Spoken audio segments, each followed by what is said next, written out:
So we will discuss the vertebral column.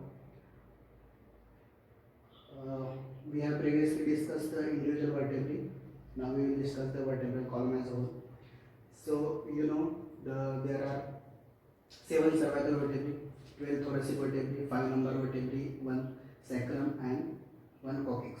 There are 5 sacral vertebrae which are fused, and there are 4 coccygeal vertebrae which are fused. So the total number of vertebrae in the vertebral column is 33, but the total number of bones in the vertebral column is just 26, because these vertebrae, sacral and coccygeal vertebrae, are fused. Okay. So the average length of vertebral column is 71 centimeter, but it differs according to person to person and according to race also. Okay. So this is a typical lumbar vertebra. We have identified it because of its body. It is a kidney-shaped body.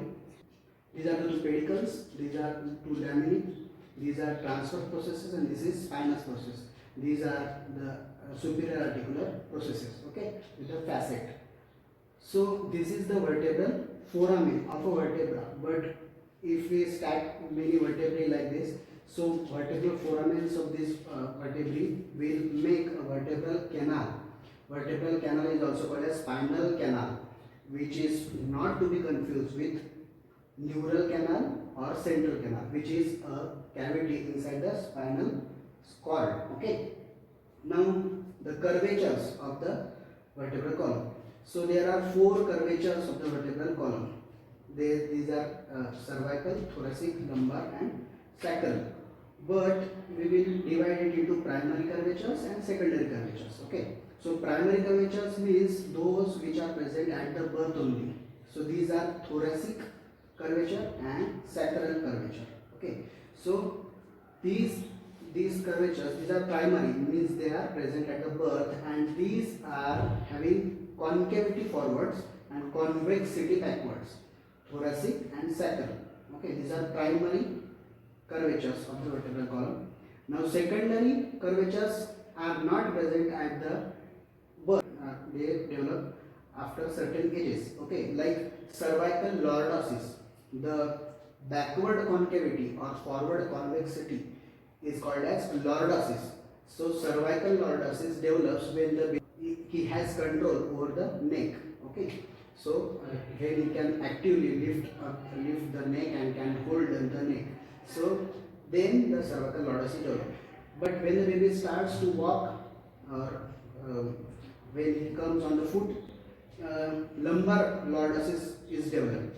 So lumbar lordosis is also a secondary vertebral curvature, vertebral column curvature. Okay. So lumbar lordosis, it is also having concavity backward and convexity forwards. Okay. Now, what is the significance of these curvatures?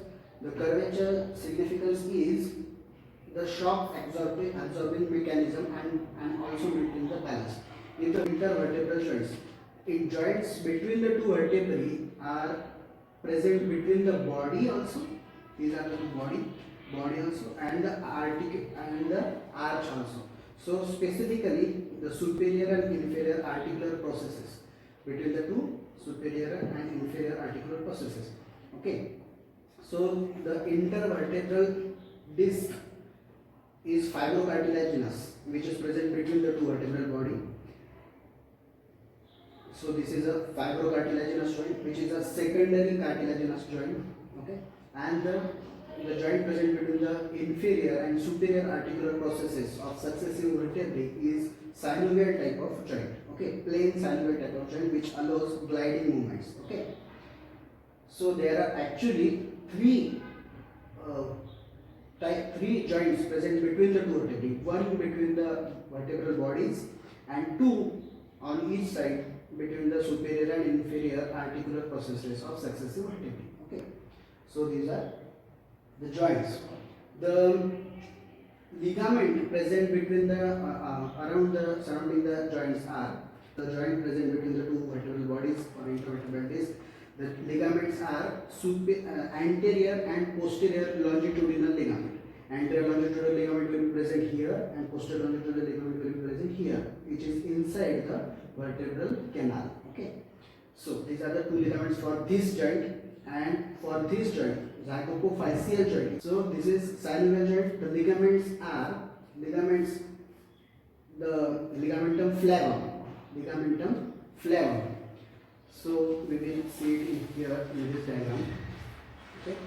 So ligamentum flavum. This is the ligamentum flavum. This is actually the cut section via the pedicles. Okay. From here. Okay. This is the cut section from here. Okay. So this is the cut section.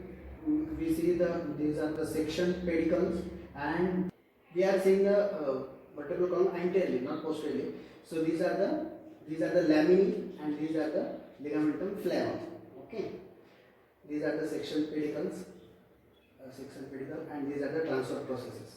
Okay. So ligamentum flavum.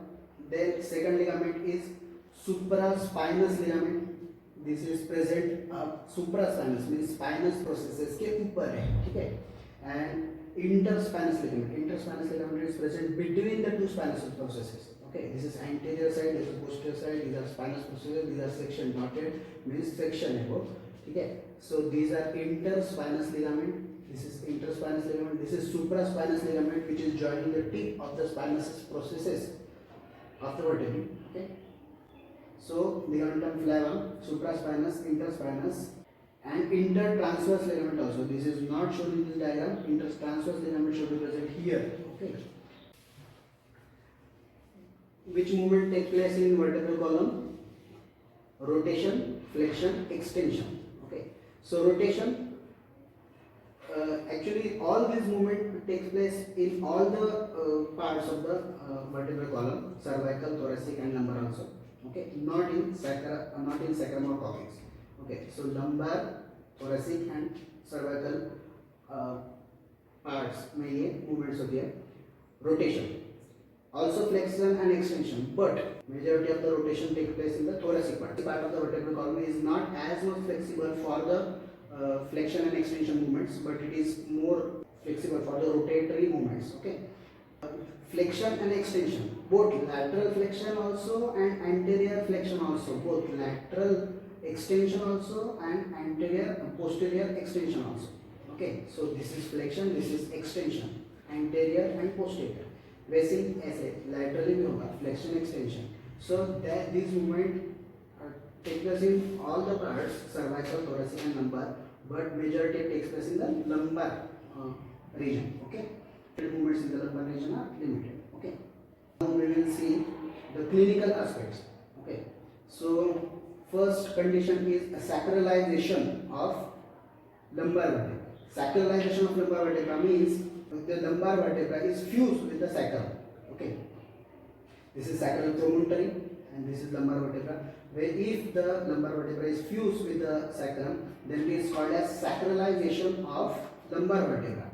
Similarly, there is a condition occipitalization of atlas, means if the atlas is fused with the occipital part of the skull, then it is called as occipitalization of atlas. Okay. So what will happen due to this clinically? There will be limitation of movements in this region, and there also be lower backache. Okay. Hemivertebra. Okay. So half of the vertebral body will be absent. Now the third condition is spina bifida. So what occurs in spina bifida? The vertebral arch. This is vertebral arch. If it is not fused posteriorly, then it is called as spina bifida. So there are many conditions which can occur in the spina bifida. Okay, like this is vertebral canal. Okay, what is present here? Spinal cord along with meninges.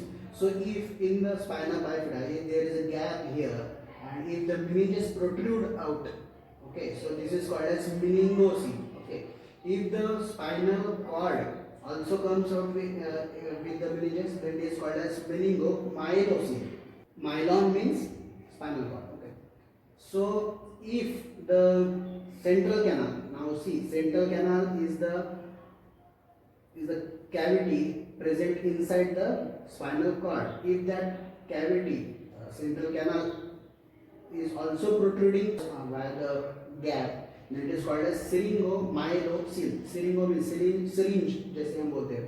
The syringo means a cavity, okay, a balloon-like cavity. Myelon means spinal cord. तो spinal cord के साथ उसका cavity भी आ रहा है. So that is called as syringomyelocele. If the only the vertebral part is not fused, posterior vertebral part is not fused, then it is called as spina bifida. But if the spinal cord, the posterior part of spinal cord is also not fused, then it is called as myelocele. Okay. In majority of the cases, the condition is like this: there is spina bifida, but we don't see any lesion like meningocele or meningomyelocele from outside. Then just we will see the a tuft of hair present at that side. That is called as spina bifida occulta. Okay, this is the condition of spina bifida.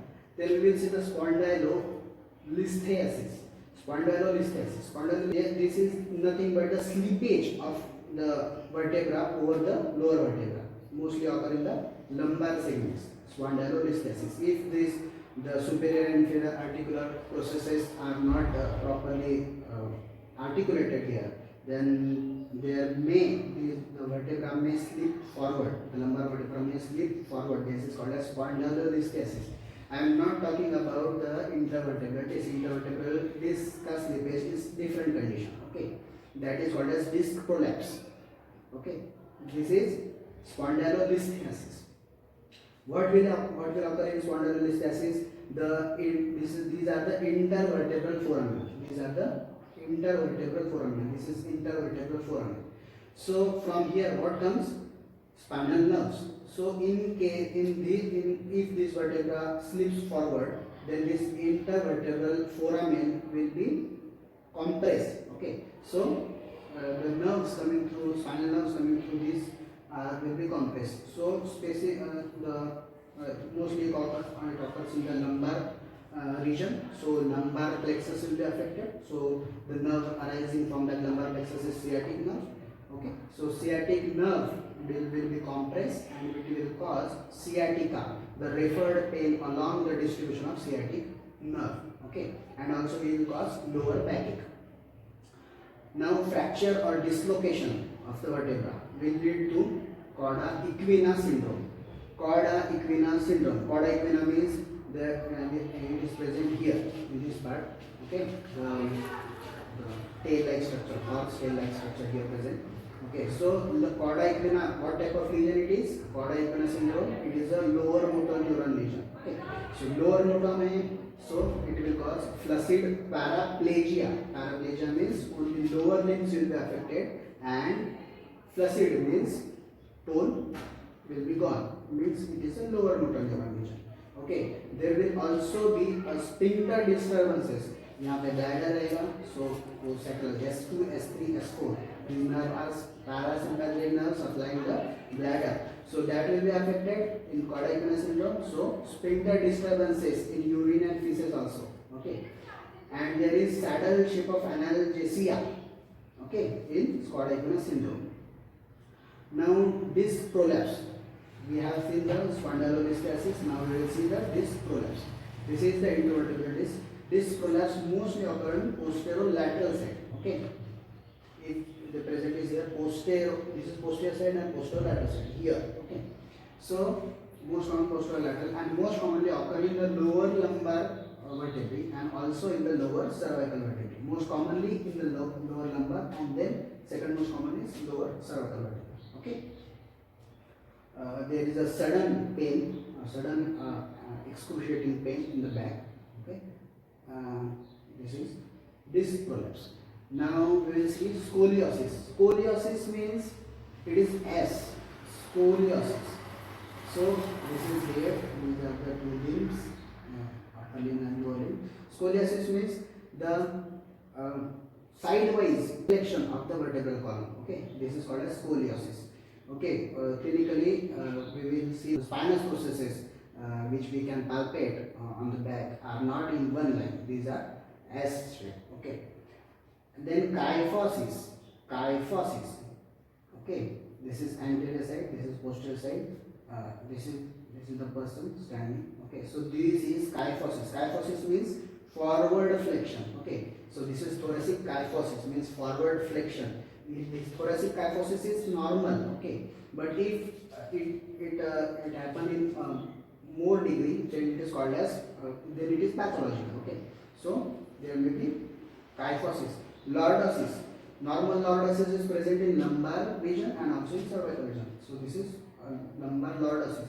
Lordosis is backward flexion, okay. So now we will discuss the intervertebral disc, okay. So intervertebral disc is fibrocartilaginous, okay. It is made of fibrocartilage. Now intervertebral disc is a segmental structure. Now means in the development we seems like these are the vertebrae are the segmental structures and this is the intersegmental structure, but it is not like that. The vertebral disc, intervertebral disc is actually the segmental structure and vertebral body develops from two intervertebral segments. Means half of the vertebra, upper half of the vertebra will develop from another segment and lower half of the vertebra will develop from another segment. But intervertebral disc will be developed from a single segment, okay. Now this is a structure of intervertebral disc. The central part is called as nucleus pulposus, okay. So it is a jelly-like part, okay. And the annulus fibrosus, the surrounding part is annulus fibrosus, okay. So nucleus pulposus, the amount of water content is more in nucleus pulposus, and specifically at the time of birth it is 90% of water, and in old age it is 70% of water. Nucleus pulposus is nothing but remains of notochord. With age, the water binding capacity and elasticity of nucleus pulposus decreases, okay. Now the annulus fibrosus, it has a narrower outer zone and a wider inner zone. The narrow outer zone is collagenous, nothing but a collagenous part, collagen fibers are there, and the inner wider zone is fibrocartilaginous, okay. This much is inner fibrocartilaginous, and this is narrower is outer cartilaginous part, collagenous part, okay. Now there are two cartilaginous plates also on the lower side of nucleus pulposus, okay. So these are cartilaginous plate, and the nourishment for new intervertebral disc comes via diffusion from the vertebrae, okay. There are blood supply, there are small blood vessels for the vertebrae, and via this diffusion, via the cartilaginous plate, there is diffusion occurs to the intervertebral disc, okay. Now the shape of intervertebral disc differs according to the corresponding vertebrae. Like in cervical vertebrae, the shape of body of vertebra is oval shape. In thoracic, it is more of heart shape, and in lumbar vertebra, as like this, it is kidney shape. Okay. So according to that, the shape of intervertebral disc will differ, and thickness also differs according to the region. Like this is according to the region, like in cervical, thoracic and lumbar region also, and also inside intervertebral disc, like in cervical and lumbar region, it is thicker in front, so it is actually contributing to the lordosis. If the intervertebral disc is thicker here and thinner here, so it will cause a lordosis. Okay, so lumbar and cervical vertebrae, okay, anterior part of intervertebral disc is thicker, and in thoracic part it is almost equal. Though there is a kyphosis, the thickness throughout the intervertebral disc is equal in the thoracic part, and it is thinnest. The intervertebral discs are thinnest in the upper thoracic region, and these are thickest in the lumbar region. Okay, these also acts as shock or absorbent mechanism. Okay, and they contribute 1/5 of the length of vertebral column. Okay, so this concludes the intervertebral disc. Thank you.